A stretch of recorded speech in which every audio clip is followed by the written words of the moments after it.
Alright guys, another river crossing right here. This one doesn't have any fresh tire tracks right now, just some horse tracks, which really doesn't mean anything.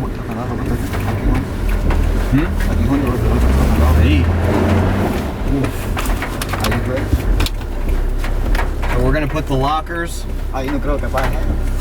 No puedo pasar. No, ahí no. Ahí es buenísimo. Ah. Sí. Bueno.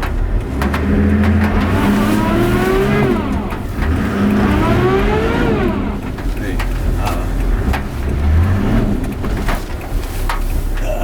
Winch it.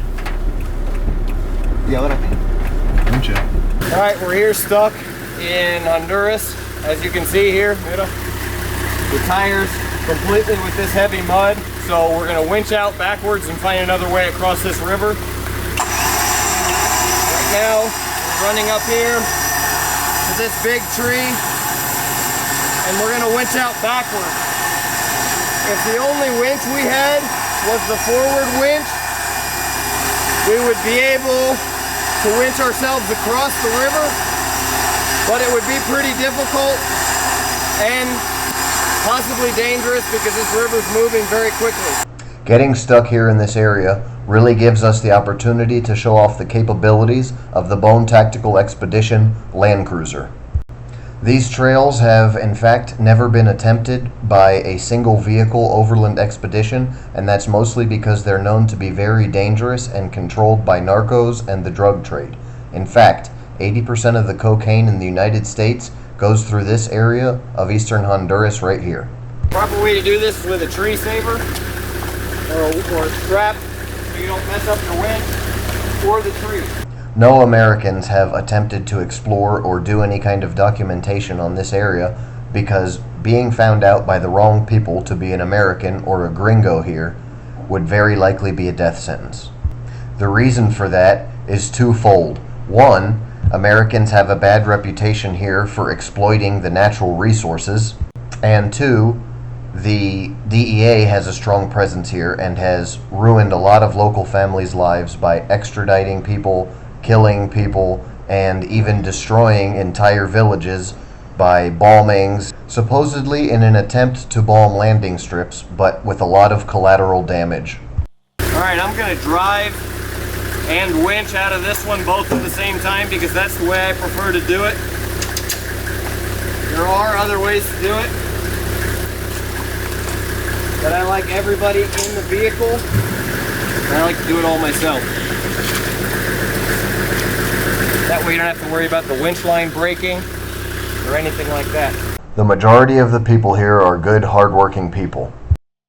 As you can see, we've got a tree saver on the tree. We've got the winch line connected. But this is truly a lawless frontier, and if you come here threatening the lives, livelihood, or way of life of the people, then you need to be prepared to pay the consequences. I'm able to work here because of my local contacts, and now because of the reputation that I've developed in the area. But it's still important to use common sense here, even if you have permission to be here, because there's no government influence, and even crimes like murder are not investigated.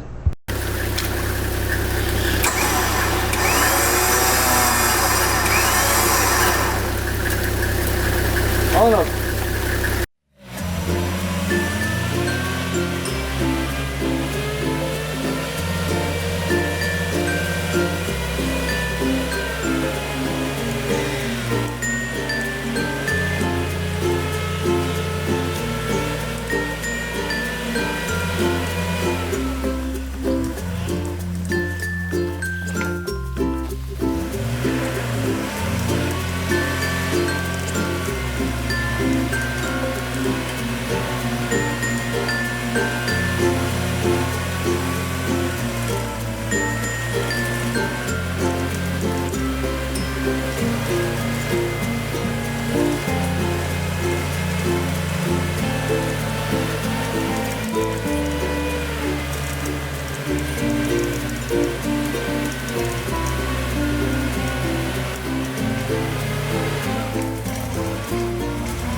All